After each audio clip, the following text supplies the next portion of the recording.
Comunicación, que va a ser a cargo de Juliana María Castelo Rodríguez, que viene de la Universidad Complutense de Madrid, es investigadora en literatura hispanoamericana contemporánea y la tesis doctoral que ha desarrollado en los últimos años, entonces no sé si podemos hablar ya de doctora. Sí. Enhorabuena. Gracias. Y mi más profunda envidia, por cierto.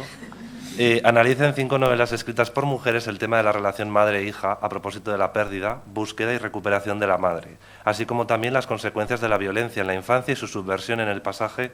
de la formación del personaje femenino. Ha publicado varios artículos de investigación y, a su vez, es licenciada en Periodismo y Comunicación Audiovisual y máster por la Universidad Católica de Santiago de Guayaquil en Escritura Creativa por la Complutense y máster en Literatura Infantil y Juvenil para el Fomento y Desarrollo de Hábitos Lectores por la Universidad de Santiago de Compostela. Cuando quieras tienes la palabra. Vale. Muchas gracias a los organizadores, al Comité Científico por este espacio y a todos los presentes por la escucha. Mi comunicación se titula De la travesía de la doble y única mujer sobre el horror de la violencia patriarcal a través de los siglos en el pasaje de las infantas de Lina Meruane.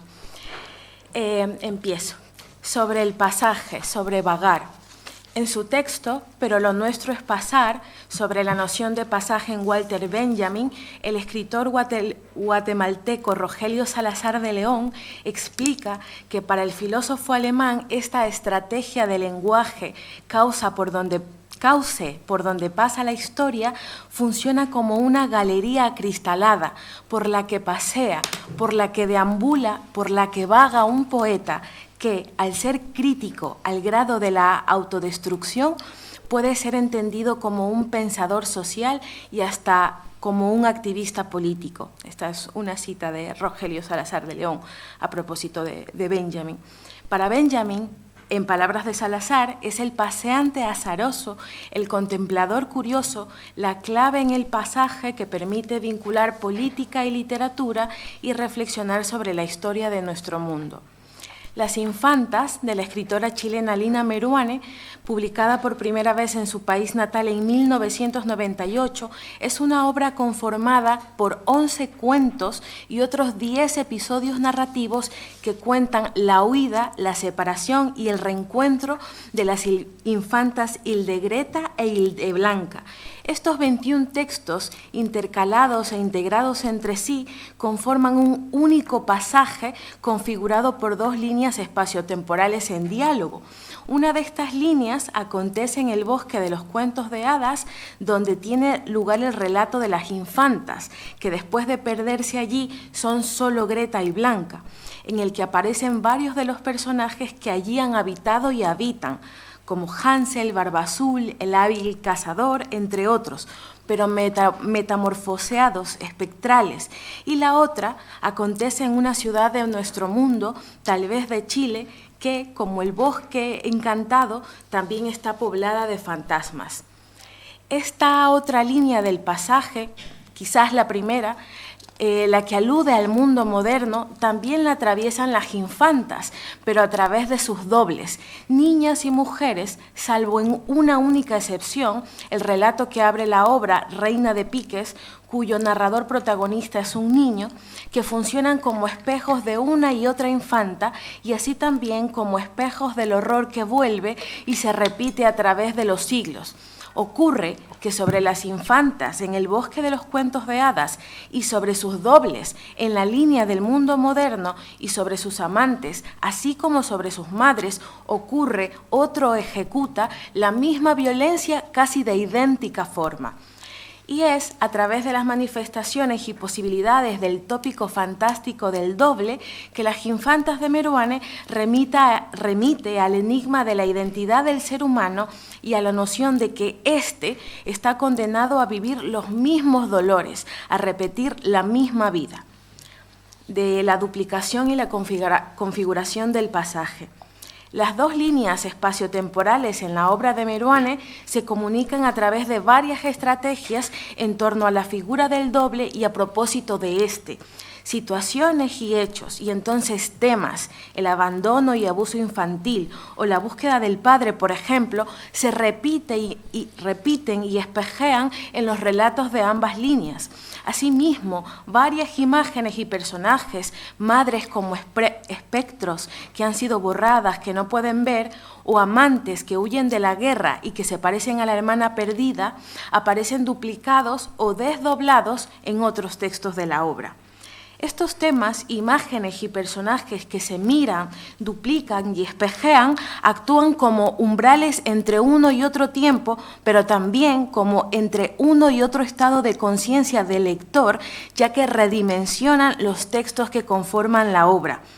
o funcionan como vasos comunicantes entre uno y otro espacio y tejen y entonces configuran ese único pasaje poroso, laberíntico, circular, por el que transitan las infantas y en el que surge el horror, la violencia, después también desde ellas, afectando sus tránsitos, sus cuerpos desde la infancia.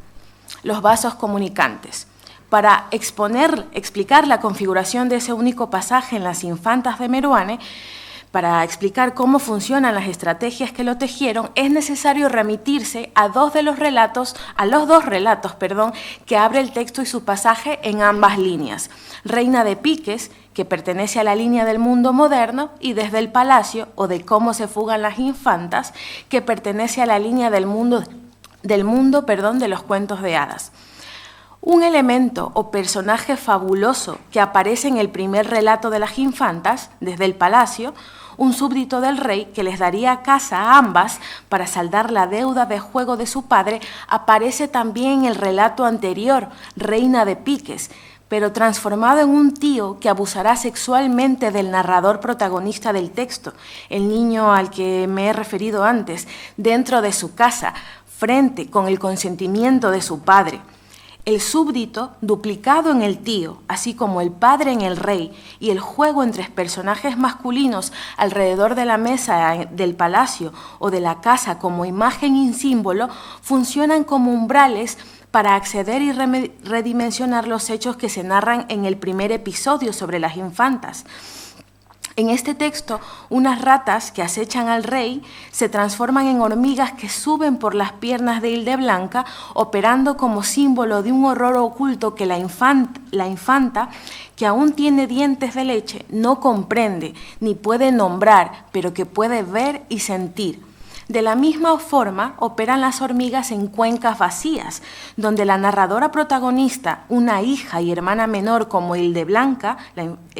vuelve a la casa de su infancia después de enterarse de la muerte de su madre, de la que no ha podido despedirse porque su padre se niega a decir dónde la ha enterrado. En este relato, las hormigas suben por las paredes, por los rosales podridos del jardín de la casa, y la narradora tiene la sensación de que suben a través de su cuerpo, pero ahora ella puede ir en busca del horror que ha intuido desde niña, como Hildeblanca, en esas hormigas que su padre se niega a eliminar y que incluso parece alimentar para mirarle la cara y nombrarlo. Esas hormigas, descubre la hija al final del relato, han devorado el rostro y los ojos del cuerpo de la madre que allí, en la casa de la infancia, había sido enterrado. Otro ejemplo alrededor de temas e imágenes que se espejean a través del pasaje de la obra está en los textos En el pabellón, de las aventuras en el hospital médico Lindas Niñas, y en el texto Cajita para la bailarina. Una de las infantas sufre violencia psicológica y sexual en el hospital donde ha acudido para realizarse un aborto, mientras que su doble en el mundo moderno es desaparecida en una clínica a la que ha acudido para realizar el mismo procedimiento.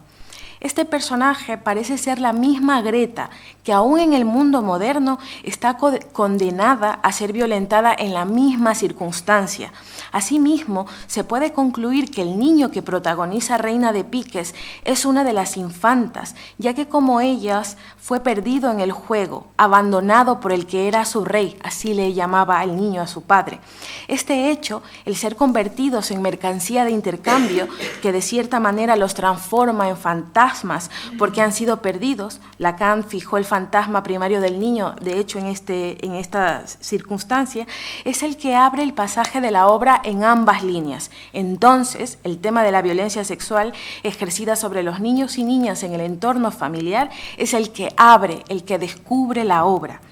Las estrategias narrativas en torno a la duplicación que redimensionan los relatos, la reiteración de temas, de elementos e imágenes, aparecen en todos los textos que se espejean entre sí en ambas líneas y que se siguen el uno al otro.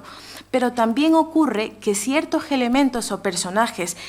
aparecen duplicados en relatos más distantes. Ello sugiere la integración de los textos también en forma circular, pues vuelven al origen de la obra, relacionada con la separación, por el abandono, por la violencia con el padre y con la madre, aunque ésta aparezca en todos los textos solo como una sombra. La obra, de hecho, tiene como epígrafe una cita de El Cristo de la Rue Jacob de Severo Sarduy, que es esta: todas las cicatrices remiten a una sola, la primera, la escisión umbilical, la única invisible. En el episodio final de la línea del bosque de cuentos de hadas, Templo puertas adentros, de cómo se produce el gozoso encuentro, las infantas asesinan al sacerdote que ansiaba que pidieran perdón por sus pecados, al mismo tiempo que intentaba tocar el cuerpo de ambas. Mientras que en el texto final, en la línea del mundo moderno, 9 nudos en el Palas, una hija se queda fijada, perdida en el laberinto a causa del anhelo de fusionarse con el padre. El mismo horror, la única mujer. Las estrategias narrativas relacionadas al doble, así como la repetición de un castigo o de una condena sobre los personajes en ambos mundos, permiten sugerir que podría tratarse de una metamorfosis de las infantas a través de los siglos, es decir, que todo le ha ocurrido a ambas, que han andado en círculos, o incluso se puede sugerir que todo ha atravesado a una doble y única infanta, o a una doble y única mujer, como el personaje del cuento del escritor ecuatoriano Pablo Palacio, cuya primera, Hildegreta, la infanta mayor, va para adelante arrastrando su atrás, es decir, a Hideblanca, la infanta menor, es decir, a su hermana, que es su otra, su pasado, su futuro, ella misma. Es decir, que ese niño al que abusaron delante de su padre con su consentimiento es en este tiempo una de las infantas, Hildeblanca o Hildegreta, intercambiada junto a su hermana por una deuda de juego que no tenía una madre que pudiera evitar el horror porque ésta había sido muerta y enterrada dentro de su propia casa. Se puede plantear esta idea a propósito de la imbricación de las infantas y de otras niñas o mujeres que protagonizan los relatos en la línea del mundo moderno. Esta imbricación ocurre a través del atrapamiento del ánima de la otra, que bien ocurre a través del aliento o del tacto, incluso a través de la culpa. Esta imagen, el atrapamiento del ánima, no solo funciona como vaso comunicante entre las líneas espaciotemporales, sino también como elemento que fusiona a ambas infantas, unidas al ser hermanas y aunque se hubieran separado por los mismos padres, la misma infancia, la misma cicatriz, es decir, unidas casi por la misma historia, casi por la misma cabeza. Ambas infantas se transfieren, metamorfosean y se funden la una con la otra en distintos episodios de su historia. En el primero, la hermana mayor, Hildegreta, atrapa el aliento de su hermana antes de separarse de ella. Esta imagen-acción, la toma del ánima, se repite en el siguiente texto de la línea del mundo moderno, Pasos en falso, en el que una niña se intercambia con otra que antes se le había parecido acusándola de ser ella, aunque niña, el hombre del saco. Posteriormente, en el episodio Tras una huella de cómo Blanca rastrea a Greta, Blanca se alegrará de su parecido con otra, que es su hermana, aunque entonces no lo sabe que se trata de ella, porque ésta entonces podría ocupar su lugar pagando su culpa. Por otra parte, en el texto final de su línea espaciotemporal, Templo puertas adentro, de cómo se produce el gozoso encuentro, ambas infantes, antes de asesinar al sacerdote, se funden a través del acto sexual. Este hecho podría leerse como un acto que realizan para salvarse la una a la otra de la violencia del mundo patriarcal ya que esto tiene además su correlato o se espejea en el penúltimo relato del mundo moderno, Invitadas extranjeras. En este, dos amigas que se encontraban para hablar, para confesarse la una con la otra en un templo. La narradora del texto, de hecho, menciona que su amiga amante se parece mucho a su propia hermana. Inician una relación amorosa atravesada por el anhelo de ambas de salvarse de sus respectivos padres, de la guerra y de la soledad. Sobre el círculo, el uroboro. Las dobles de las infantas, en algunos de los relatos en la línea del mundo real, tratan de romper con la condena de la sombra, del silencio, de la muerte que parecen haber heredado a través de la historia familiar, como ocurre en Cuencas vacías. Pero en otros, el mismo horror las alcanza y las desaparece, como ocurre en el caso de la cajita para bailarina, como se ha visto. Por otro lado, la circularidad que se produce en la obra a propósito de la vuelta al origen, es decir, a la herida primera a causa de la separación con el padre y también con la madre, que ha sido borrada,